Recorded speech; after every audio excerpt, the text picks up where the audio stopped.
Hi my love, c'est Diana, bienvenue sur ma chaîne.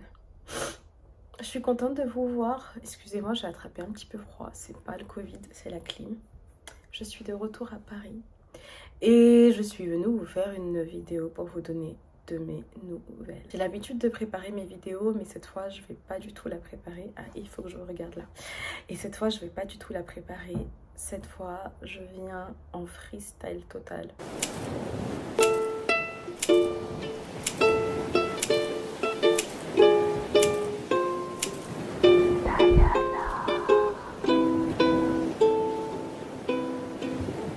On s'était laissé la dernière fois sur j'ai failli mourir, j'ai eu un palu dévastateur qui m'a fait passer une semaine en réanimation.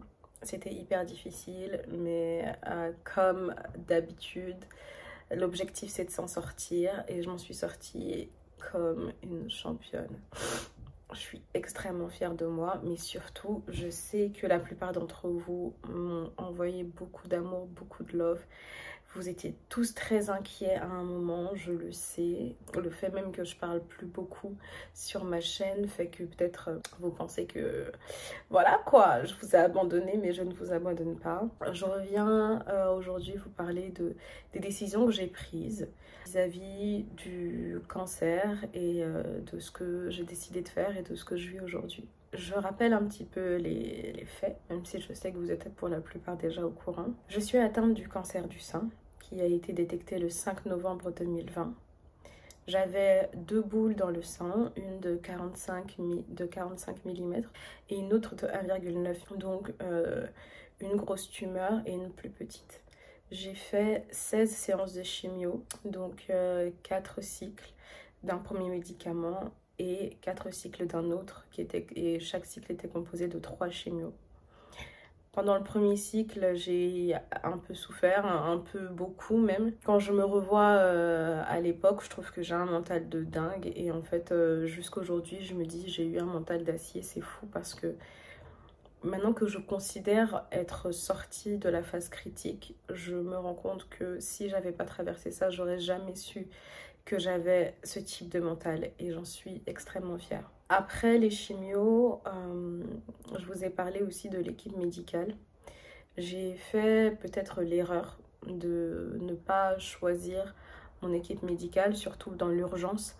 J'étais pas concentrée sur le fait de choisir une équipe médicale, mais plutôt de commencer les traitements le plus tôt possible. Et c'est surtout ce qu'on m'avait conseillé, sans jamais me dire que c'était très grave. On m'a quand même fait comprendre que c'était pas quelque chose qui était à prendre à la légère. Donc j'ai pas eu le temps de vraiment choisir une équipe médicale adaptée à mes besoins. Je me suis juste voilà, laissée guider, laissée emporter par tous les soins.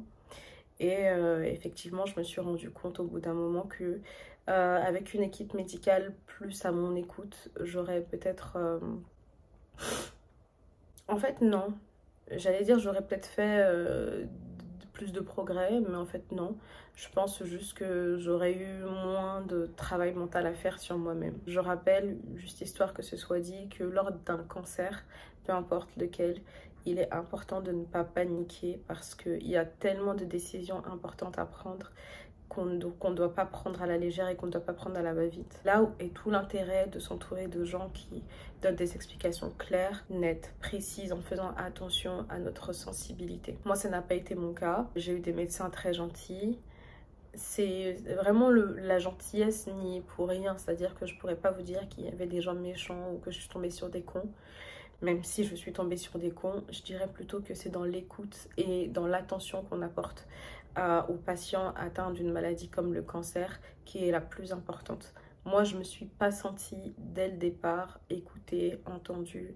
J'avais l'impression d'être simplement un cancer à détruire et pas une personne atteinte d'un cancer qu'on devait accompagner dans le combat, même si je déteste utiliser ce mot, dans le combat qui est la maladie. On m'a proposé, après mes 16 séances de chimio qui m'ont bien fatiguée, l'ablation partielle du sein ou l'ablation totale. J'avais déjà fait une vidéo. J'avais fait une vidéo sur, oui, sur est-ce que l'ablation du sein est obligatoire. Je vous mettrai le lien. Je vous avais parlé dans cette vidéo du fait que j'espérais vraiment pouvoir conserver mon sein parce que c'était très important pour moi. C'est une partie de ma féminité. J'avais du mal, en parlant de sein, mon haut n'est pas bien ajusté. J'avais du mal à concevoir ma féminité sans un sein ou avec un sein de substitution. Beaucoup m'ont dit il y a des reconstructions aujourd'hui, je vous mettrai des images, elles sont pas jolies et surtout, comme j'en parlais aussi dans la vidéo, il y a une question de sensibilité, donc un sein qui sans téton, sans rien, qui est là juste pour remplir un soutien-gorge, sachant que je ne porte jamais, ne m'aurait pas de toute façon convenu. Et aussi le fait que voilà, si j'ai pas mon sein, ben, j'en veux pas, à la limite je l'aurais pas refait, mais c'est un autre sujet. Donc lorsque j'ai fini ma chimio, on m'a proposé 2 solutions en termes d'opération. D'une part, l'ablation partielle. Donc le médecin que j'ai eu m'a bien fait comprendre, je vous mettrai les extraits. Alors, donc au niveau de la chirurgie, il y a différentes options, techniquement possibles, pas techniquement possibles, et celles qui sont recommandables par rapport à votre maladie. D'accord. Donc première option, on dit on garde le sein. Et on n'enlève que la zone malade. Donc ça veut dire garder le sein, enlever la zone malade, ça veut dire qu'on enlève toute la partie externe du sein, parce qu'en fait on se base sur la taille que vous aviez au début. D'accord. Donc ça veut dire que ça fait une zone importante parce qu'on passe pas au ras, vous voyez, on prend une marge de sécurité. Donc si on garde le sein, il faut bien vous dire que votre sein, il sera déformé, hein, il sera beaucoup plus petit que l'autre.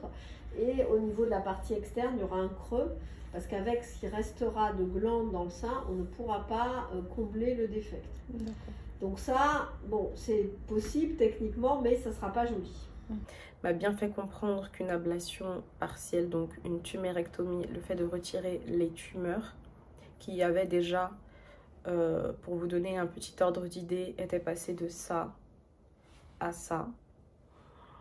Le fait de retirer les tumeurs déformerait mon sein de façon considérable et que ce sera pas joli et que ce sera pas esthétique et que donc ce n'était pas la solution qu'on me proposait. La solution adéquate aurait été que je retire le sein. La deuxième chose, si on vous garde le sein, au vu de votre âge et au vu de la maladie que vous avez, le risque de récidiver localement dans le sein, il est très important. Il est supérieur à 20% à 5 ans. Donc pour nous, c'est pas la bonne option. On peut le faire. Hein. Si vous me dites qu'il n'est pas question qu'on enlève le sein, on le fera. Mais il faut que vous décidiez, vous voyez, en ayant toutes les cartes en main. D'accord. Pour nous, c'est pas la bonne option parce que vous êtes très jeune et que vous avez un gros risque, même si vous n'avez pas de mutation, vous avez un gros risque de récidive locale dans le sein. Voilà, si c'est récidive locale, ben, ça veut dire à nouveau chimio. Voilà. Donc nous, dans votre cas, on conseillerait l'ablation du sein avec reconstruction. Donc en fait, on enlève donc, la peau avec l'aréole et le mamelon et on met en place une prothèse, donc au niveau du sein, soit sous la peau, soit sous le muscle, donc ça on décide pendant l'intervention. Ça nous donne un sein qui a une jolie forme, alors qui est moins gros que l'autre, donc ça veut dire que secondairement il faudra diminuer l'autre sein pour que vous ayez 2 seins qui soient pareils. Mais au moins, si vous voulez, ça vous met à l'abri d'une récidive locale et ça évite d'avoir un mauvais résultat esthétique. Lorsqu'on m'a annoncé mes options, j'ai voulu avoir du temps pour y réfléchir parce que malgré le fait que j'étais déjà au courant de la procédure, j'espérais quand même de tout mon cœur que la chimio suffise à réduire tellement considérablement la boule qu'on n'ait pas à retirer le sein. Ce qu'on m'a expliqué, c'est que malgré la réduction de la boule, on ne va pas retirer la boule actuelle, donc qui fait ça, mais on va retirer la partie qui était comme ça, avec quelques centimètres autour, pour se donner une marge de sécurité. En gros, au stade où on en est, j'avais pas encore compris l'intérêt de la chimio, dans le sens où si je fais de la chimio et que les boules sont toutes petites, pourquoi on ne me retire pas simplement une toute petite partie? Pourquoi est-ce qu'on va aller jusqu'à la boule initiale de base énorme? Donc en fait, J'ai pas compris sur le coup et j'avais besoin de réfléchir. Mais la chimiothérapie, dans ce cas-là, elle a servi à quoi? La chimiothérapie, elle a servi, du fait que la maladie localement est un petit peu agressive, à éviter que ça passe ailleurs dans votre corps. Et à toucher ce qu'on appelle les cellules circulantes, parce qu'en fait, un cancer, soit ça se diffuse par les ganglions, soit ça se diffuse par le sang. D'accord ? Donc, pour le seul traitement général qui touche toutes les cellules, c'est la chimiothérapie. Et on sait que sur ce type de cancer, on a ce qu'on appelle des cellules circulantes qui se détachent du cancer initial, qui se baladent dans le sang, et ces cellules-là, elles vont se fixer ailleurs. Donc, quand le cancer est gros et agressif, on commence par un traitement médical pour diminuer au maximum le risque de métastase à distance. Et ensuite, on fait le traitement local, qui est aussi indispensable, évidemment. Est-ce que c'est un peu plus clair ce que je vous raconte? C'est clair. Sauf que le médecin m'a dit que j'avais pas le temps de réfléchir. J'imagine que vous avez déjà réfléchi à tout ça, Madame Sanoko. J'ai réfléchi et en fait, je suis pas prête à faire une opération. Je voulais justement vous demander, est-ce que je peux prendre un peu plus de temps pour réfléchir? On peut tout faire, mais si on attend trop, votre maladie va recommencer et on aura fait tout ça pour rien. Donc, j'ai décidé de ne pas faire l'ablation du sein, ni la tumérectomie. Donc il y a la possibilité qu'on m'opère pas et que je fasse que des rayons. Ah bah, c'est pas une possibilité, mais si vous nous dites, moi je veux, on va pas, aucun traitement, on va vous obliger, on va vous dire c'est pas bien. Non, mais voilà. je suis consciente que je suis pas obligée, c'est-à-dire. On va pas vous prendre les mots. Bien sûr, mais voilà. Mais si vous faites que des rayons sans chirurgie, tout est possible. Mais si vous faites que des rayons sans chirurgie, voilà, c'est reculer pour mieux sauter en fait. Et peut-être que si ça récidive, ça sera déjà sous forme métastatique. Donc c'est pas non plus la bonne option, parce que vous me dites ça me sert à rien. Si, ok, mais encore faut-il que vous viviez correctement, vous voyez ce que je veux dire. Correctement, selon votre conception de vivre correctement, c'est pas la mienne, justement. Ouais, d'accord. Voilà, quand vous dites vivre correctement, pour moi, non, mais vivre correctement, je parlais par rapport aux métastases. Je comprends. Voilà. Je comprends. Après, voilà, nous, on est obligé de vous informer correctement, mais voilà, on entend tout ce que vous dites, on va le respecter, et voilà. D'accord. Donc, c'est possible de faire des rayons sans enlever le sein? Bah, c'est possible, c'est pas recommandé, mais tout est possible. De toute façon, si vous voulez pas de chirurgie, vous voulez pas de chirurgie. Non, parce que moi, c'est juste ça le problème, c'est que très honnêtement, je veux pas de chirurgie. J'avais discuté avec la psychologue et qui m'a dit que non, que c'était pas, la chirurgie n'était pas nécessaire tout de suite et que j'avais un peu de temps au moins pour la psychologue elle est pas je sais elle n'a pas les compétences pour juger de ça hein. J'en suis consciente, mais je pense que je suis donc on annule la chair pour l'instant.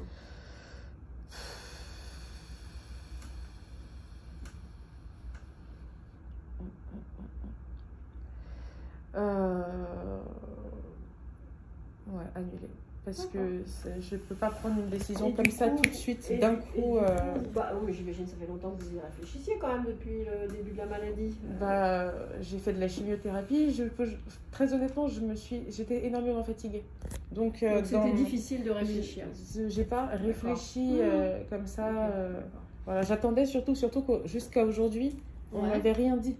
Donc c'est comme si aujourd'hui j'ai les informations et aujourd'hui je dois vous en avez quand même parlé, Madame Arnedo. Ah non, pas du tout. Soit traitement conservateur, soit elle m'a juste donné les grandes lignes de ce qui allait se passer, mais je suis j'ai l'impression que c'est assez grave.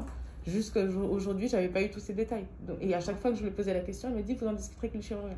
Donc c'est comme si aujourd'hui j'avais toutes les informations et que je devais prendre une décision aujourd'hui. Donc j'ai pas eu le temps du tout d'y réfléchir, surtout avec les informations que j'avais. Donc non, j'ai pas eu le temps d'y réfléchir, c'est aujourd'hui que... On m'a donc donné la possibilité de faire des radiothérapies sans faire d'ablation. Je suis désolée, aujourd'hui j'utilise un petit ton solennel, je sais pas pourquoi. Alors que d'habitude je suis en mode oup. Mais je sais pas pourquoi j'utilise un petit ton solennel, mais ça va passer. C'est juste que j'essaie de me remémorer parce qu'habituellement comme je prépare mes trucs, c'est plus jovial on va dire. Mais tout va très bien, genre, je suis pas triste et tout.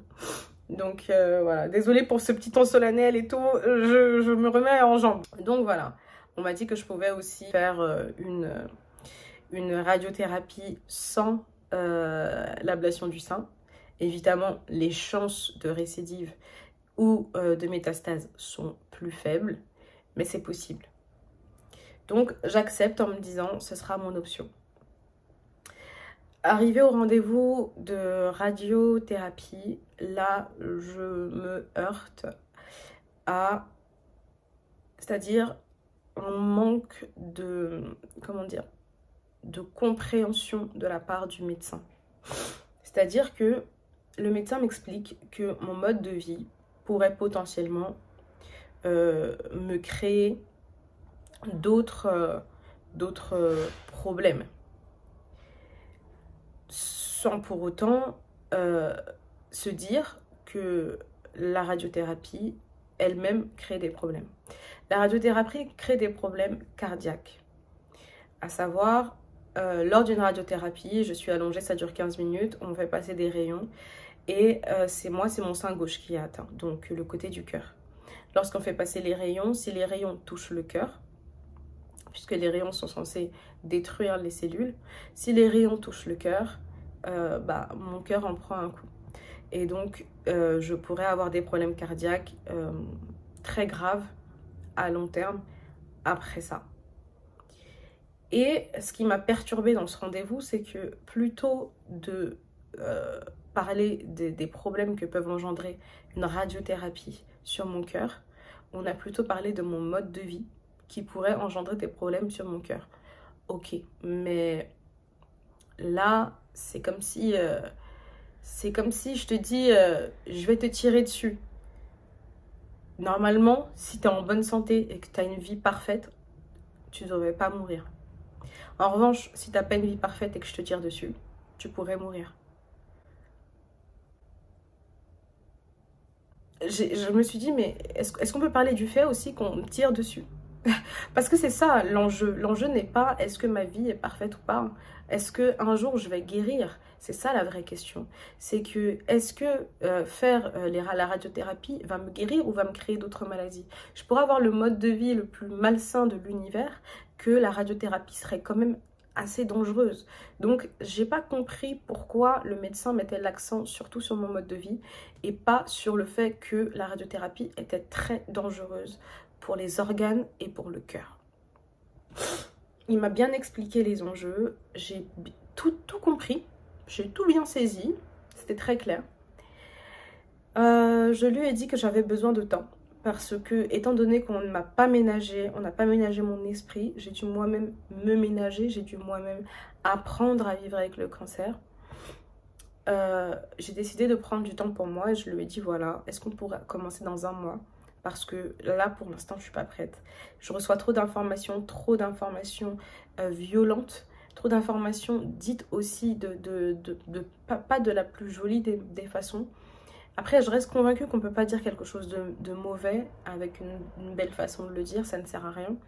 Mais c'est surtout, voilà, comme je vous ai expliqué, l'équipe qui m'a prise en charge qui a manqué de compréhension.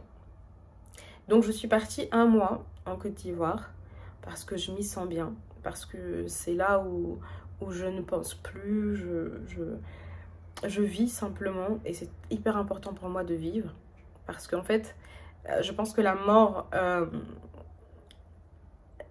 attend tout le monde, c'est-à-dire que tout le monde sait qu'il va mourir un jour. Le problème c'est de ne pas savoir quand, mais ça ne nous empêche pas de vivre. Là, cancer ou pas, je ne sais pas quand je vais mourir. Donc, je ne vais pas m'empêcher de vivre parce que potentiellement, genre, je pourrais mourir un jour. De toute façon, c'était déjà acté dès ma naissance. Donc, je suis partie. Et effectivement, pendant tout le temps où j'étais en vacances, au départ, je culpabilisais énormément et je me sentais un peu mal dans le sens où j'y pensais tellement souvent que j'ai commencé à avoir des douleurs physiques au niveau du sein. Mais vraiment, pas des douleurs, mais plutôt une gêne. C'est-à-dire que c'est comme si mon cerveau était focalisé sur une zone. Parfois même, j'avais mal là, alors que ma boule est là. Parfois, j'avais mal là, alors que ma boule est là. Et donc, je sais que c'est une douleur qui est juste genre psychosomatique parce qu'en fait, je suis tellement focalisée sur ça en me disant j'ai pas fait l'ablation, j'ai pas encore fait de radiothérapie, je suis peut-être en rechute, machin, donc j'ai commencé à paniquer. Et puis, ce qui s'est passé, c'est que à la fin de mon séjour, je suis allée sur mon compte à l'hôpital où je me fais suivre et j'ai lu mon dossier. Et là, je vous en parle, j'ai des frissons.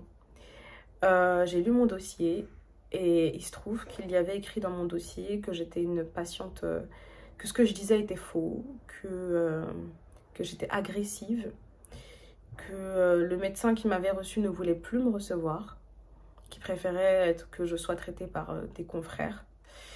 Donc patiente agressive, patiente qui ment, patient qui réagit mal, parce que je posais beaucoup de questions, parce que je remettais aussi les choses en question, parce que j'avais besoin de comprendre. Donc ça m'a définitivement confortée dans l'idée que je ne ferais pas de radiothérapie non plus. Donc à l'heure d'aujourd'hui, j'ai fait de la chimiothérapie, 16 séances de chimiothérapie. La boule a considérablement diminué. J'avais prévu à mon retour de France, et c'était déjà prévu de faire de la radiothérapie, et je les ai prévenus que je n'en ferais pas. Maintenant, j'ai eu le médecin, elle m'a appelée, elle m'a demandé pourquoi je ne voulais pas en faire. Je lui ai expliqué les raisons. Je lui ai dit que après la lecture de mon dossier, je ne fais plus confiance à l'équipe médicale avec laquelle je travaille. Les risques, c'est-à-dire déjà, après la chimio, vu comme j'étais, vu comme je me sentais, l'état de mes mains, ça va mieux maintenant, mais vous voyez, j'ai encore les ongles un peu marrons. L'état de mes mains, l'état de mon corps, l'état de tout, j'avais l'impression de mourir. Et vraiment, je vais vous mettre des photos, je vous jure, il me manque que des mouches et puis je ressemble à un cadavre, quoi. Donc, je lui explique que voilà, j'ai plus confiance en l'équipe médicale, j'ai plus confiance aux médecins avec qui je travaille. J'espère simplement que malgré mes décisions, je ne serai pas abandonnée à mon sort. Petit update, pendant que je fais le montage, il s'est passé plusieurs semaines, donc il s'est passé plein de choses. J'ai effectivement été abandonnée à mon sort. Pour la faire courte, les médecins oncologues sont un réseau. Donc si mon médecin qui me traite ne m'envoie pas chez un autre médecin, je ne peux pas être prise en charge. Donc c'est refus sur refus sur refus sur refus sur refus. Je pense que c'est aussi dû à mon dossier, à ce qui est écrit à l'intérieur, donc des choses pas très sympas à mon sujet. Donc voilà, j'ai effectivement été abandonnée à mon sort. Voilà. J'aimerais quand même continuer à faire des contrôles et des tests pour voir si ça n'évolue pas, si j'ai pas de récidive. J'ai pris cette décision en connaissance de cause. J'en ai parlé à mon entourage, j'en ai parlé aux gens autour de moi. Tout le monde est d'accord avec ma décision parce que je leur ai très bien expliqué le pourquoi du comment. Et ensuite, on m'a dit que j'avais plus de 20% de chances de récidive, ce qui est énorme à mon âge. Et pour une personne qui n'a jamais eu de cancer, 20% d'avoir un cancer, c'est énorme. Moi, j'en ai déjà eu un, donc ça me paraît juste. Ça me paraît juste. Mais il y a aussi 80% de chances que ça ne revienne pas. Peut-être que ça ne reviendra jamais. Mais je travaille mon mental pour que ça ne revienne pas. Et je vous assure que ça ne reviendra pas. Je ferai tout pour ça. Et si ça revient, eh bien, j'ai une amie qui m'a dit, si ça ne revient pas, Merlich. Et si ça revient, c'est le mektoub. Donc, je fais confiance à mon corps, je fais confiance à mon esprit, à mon mental. J'ai traversé des choses hyper difficiles et le cancer n'était pas la pire chose que j'ai traversée. C'est-à-dire le diagnostic même du cancer n'était pas la pire chose que j'ai traversée. Je pense que les traitements sont plus difficiles. Aujourd'hui, je crois fermement qu'une équipe médicale qui se prend soin du mental de son patient a 10 fois plus de chances de réussir les traitements qu'une équipe médicale qui ne prend les patients que à la chaîne. Et voilà, comme je vous disais dans plusieurs de mes vidéos, mes rendez-vous duraient 8 minutes. Enfin, voilà quoi, c'était à la chaîne. J'ai essayé d'être compréhensive en me disant c'est Covid. Voilà. Aujourd'hui, je me rends compte qu'en fait, j'étais juste mal entourée. Mais c'est pas grave. Ça m'a permis de prendre certaines décisions, de les assumer. Et je n'invite absolument personne, je tiens à le préciser, je n'invite personne à faire ce que j'ai fait. Je n'invite personne à suivre le chemin que j'ai choisi. Aujourd'hui, je me suis tournée vers une médecine plus douce, plus naturelle. J'ai écouté des témoignages aussi des gens qui ont été atteints de cancer et qui ont guéri par la force de leur esprit, de leur mental et par des moyens beaucoup plus naturels. Je trouve tous ces traitements extrêmement violents, extrêmement durs pour le mental et pour le corps et qui ne permet pas une guérison totale et on ne guérit jamais totalement du cancer une fois qu'on l'a. On parle de rémission, pas de guérison. C'est parce qu'on ne guérit jamais vraiment du cancer. Mais moi, je peux vous dire aujourd'hui que dans mon esprit, je suis guérie. Donc forcément, derrière, je pense que ça ira que pour le mieux. Mais je n'invite personne, vraiment. Je ne suis pas un gourou, je suis pas... et je ne suis pas devenue folle non plus. Je ne suis pas dans le déni, en tout cas, j'espère pas. Si des psys passent par là, ils pourront m'en dire plus. Mais en tout cas, aujourd'hui, je suis très heureuse et très sereine avec ma décision. Je suis très contente d'être en vie. Je préfère largement profiter de la vie que de la subir. De toute ma vie, me dire que ça va être comme ci ou comme ça parce que j'ai été atteinte d'un cancer. J'ai envie de laisser tout ça derrière moi. Je vais continuer à prendre soin de ma santé.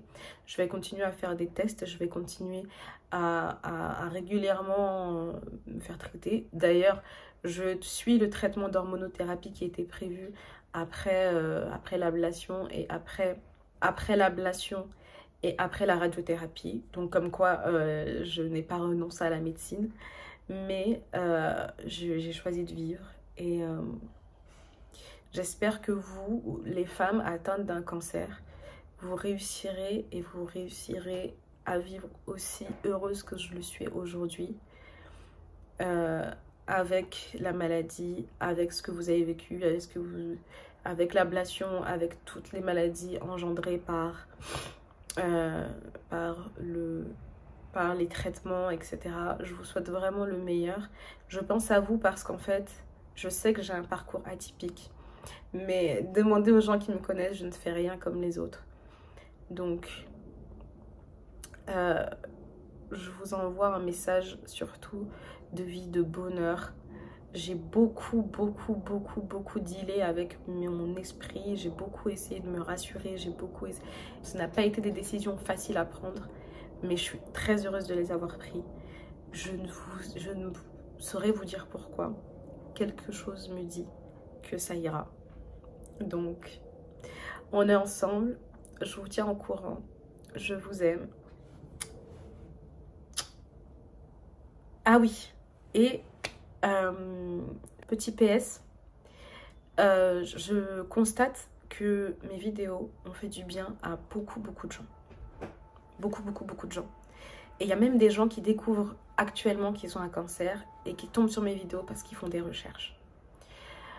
Je vous promets, ça c'est une promesse et j'ai le temps, maintenant j'ai le temps, de vous montrer à quoi ressemble une chimiothérapie, de vous montrer à quoi ressemble un rendez-vous. Je veux vraiment que vous sachiez à quoi vous attendre. N'ayez absolument pas peur parce que tout se passe à l'intérieur de la tête.